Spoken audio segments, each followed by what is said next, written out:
Today, we present the short story, The Telltale Heart, by Edgar Allan Poe. Here is Shep O'Neill with the story. True, nervous. Very, very nervous I had been, and am. But why will you say that I am mad? The disease had sharpened my senses, not destroyed them. Above all, it was the sense of hearing. I heard all things in the heaven and in the earth. I heard many things in the underworld. How then am I mad? Observe how healthily, how calmly I can tell you the whole story. It is impossible to say how first the idea entered my brain. I loved the old man. He had never wronged me. He had never given me insult. For his gold I had no desire. I think it was his eye. Yes, it was this. He had the eye of a bird, a vulture, a pale blue eye with a film over it. Whenever it fell on me, my blood ran cold, and so, very slowly, I made up my mind to take the life of the old man and free myself of the eye forever. Now this is the point. You think that I am mad. Madmen know nothing. But you should have seen me. You should have seen how wisely and carefully I went to work. I was never kinder to the old man than during the whole week before I killed him. And every night, late at night, I turned the lock of his door and opened it, oh, so gently.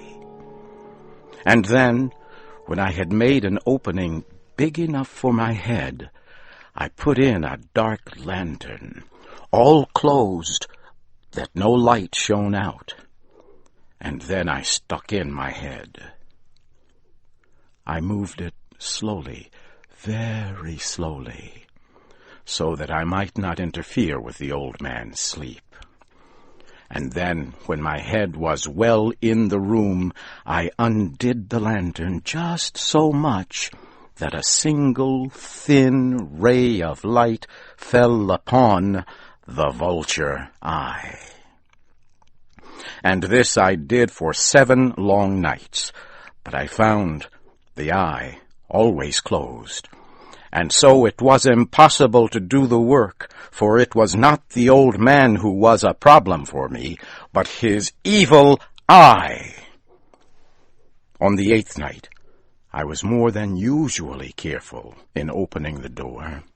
I had my head in and was about to open the lantern when my finger slid on a piece of metal and made a noise. The old man sat up in bed, crying out, "Who's there?" I kept still and said nothing. I did not move a muscle for a whole hour.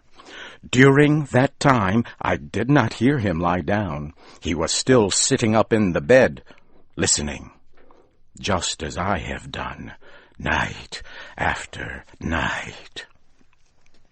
Then I heard a noise, and I knew it was the sound of human terror. It was the low sound that arises from the bottom of the soul. I know the sound well. Many a night, late at night, when all the world slept, it has welled up from deep within my own chest. I say I knew it well. I knew what the old man felt, and I felt sorry for him, although I laughed to myself.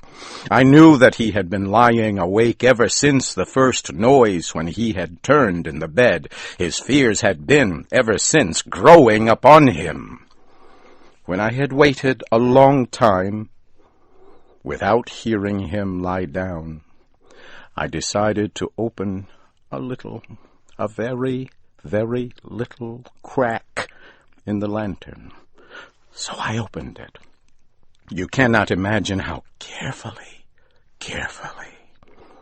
Finally, a single ray of light shot from out and fell full upon the vulture eye. It was open, wide open, and I grew angry as I looked at it. I saw it clearly, all a dull blue with a horrible veil over it that chilled my bones. But I could see nothing else of the old man's face or person, for I had directed the light exactly upon the damned spot. And have I not told you that what you mistake for madness is but a kind of oversensitivity? Now there came to my ears a low, dull, quick sound, such as a watch makes when inside a piece of cotton. I knew that sound well, too. It was the beating of the old man's heart. It increased my anger, but even yet I kept still. I hardly breathed.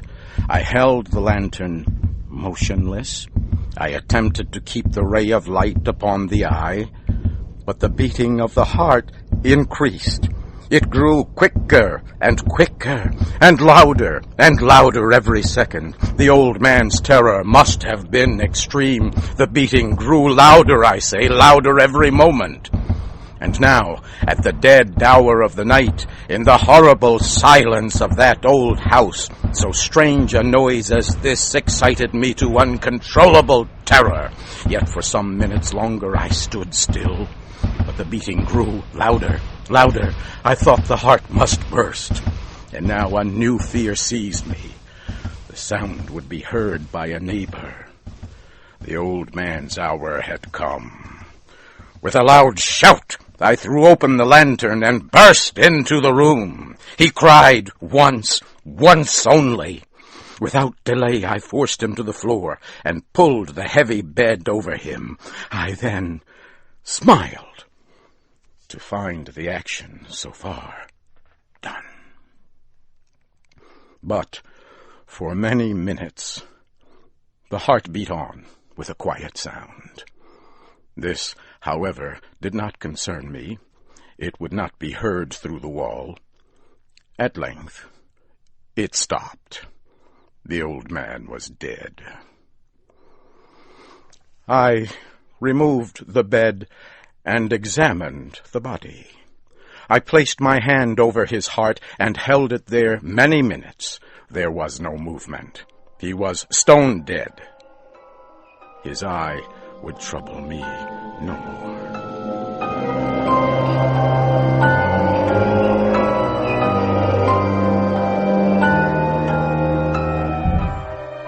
If still you think me mad, you will think so no longer when I describe the wise steps I took for hiding the body. I worked quickly, but in silence. First of all, I took apart the body. I cut off the head and the arms and the legs. I then took up 3 pieces of wood from the flooring and placed his body parts under the room. I then replaced the wooden board so well that no human eye, not even his, could have seen anything wrong. There was nothing to wash out, no mark of any kind, no blood whatever. I had been too smart for that. A tub had caught all. When I had made an end of these labors, it was 4 o'clock in the morning. As a clock sounded the hour, there came a noise at the street door. I went down to open it with a light heart, for what had I now to fear? There entered 3 men, who said they were officers of the police. A cry had been heard by a neighbor during the night. Suspicion of a crime had been aroused. Information had been given at the police office, and the officers had been sent to search the building. I smiled, for what had I to fear? The cry, I said, was my own in a dream. The old man, I said, was not in the country. I took my visitors all over the house. I told them to search well. I led them at length to his room.